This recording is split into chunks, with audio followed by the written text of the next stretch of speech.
तो मुझे भी ईवीएम पे फिर मैं रात सोच रहा था ये प्रश्न तो आएगा जरूर। तो फिर रात को मैंने कुछ लिखा अपने हाथ से, वो फिर आपको सुनाता हूं।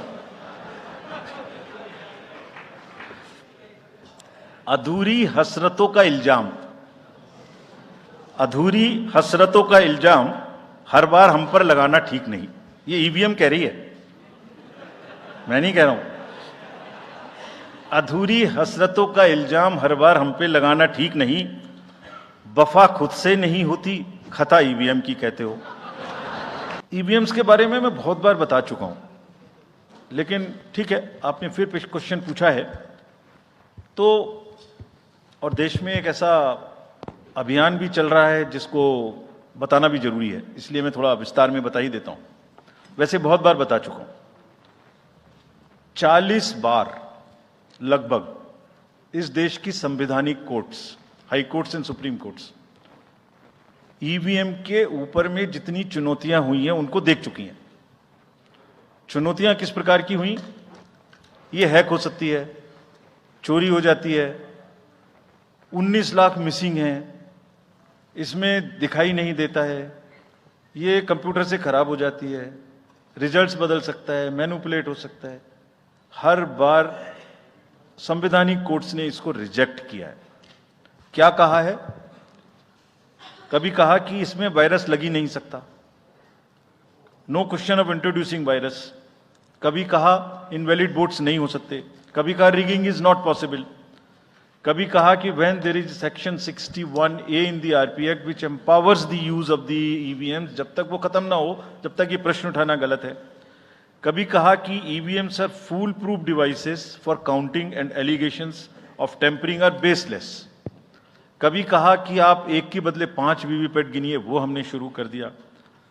अब तो ये आ गया है नतीजा कि कोर्ट्स ने जुर्माना लगाना शुरू कर दिया। दिल्ली हाई कोर्ट ने मिस्चीवियस कहते हुए 10,000 रुपए का जुर्माना लगाया, फिर माननीय उच्चतम न्यायालय ने 50,000 रुपए का जुर्माना लगाया। अभी फिर रिसेंटली माननीय उच्चतम न्यायालय ने एक पिटीशन खत्म की है। कितनी बार सुनेंगे, क्यों बार बार वही बिलाप करना है? कोई चीजें तो हमसे पूछिए। हैक नहीं हो सकती, किसी सूरत में नहीं हो सकती, एंड जो परिणाम आते हैं वही प्रमाण है, बार बार परिणाम आते हैं। कोई भी ईवीएम लेके बैठ जाता है सोशल मीडिया पे, वो डिब्बा लेके एक बैठ जाता है। और आजकल एक नया ट्रेंड शुरू हुआ है, वो थोड़ा सा एक्सपर्ट भी बन जाता है।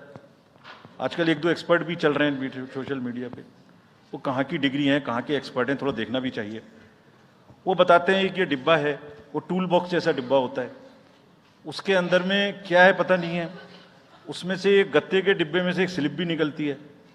वो धरना भी हो जाता है कि ये स्लिप बदल गई, मैंने यहाँ बटन दबाया था और यहाँ ही गलत निकल लगी। भाई आपने क्या दबाया था, किसी को बताया था क्या?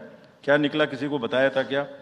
अरे संविधान कोर्ट्स कह रही हैं। अच्छा, जितनी बार हमसे आप पूछेंगे उतनी बार हम उसका एक क्वेश्चन लेके आपको FAQs में डाल देंगे। 100+ क्वेश्चन है। और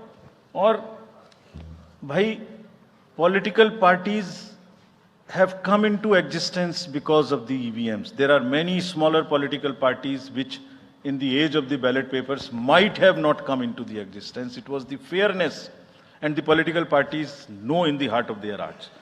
सब EVMs का 3-3 बार मॉक पोल होता है, कैंडिडेट्स के सामने में होता है। फिर भी अगर कुछ आप किताब लाए हैं, किसी के पास है क्या? एक हमने किताब भी बनाई है, एक जितने लीगल केसेस, 40 केस, देखिए, these are 40 cases on EVM. इसमें FAQ भी है, आप सब लीजिए इस किताब को हमसे। इसमें FAQ भी है और इसमें फ्लो चार्ट्स भी हैं।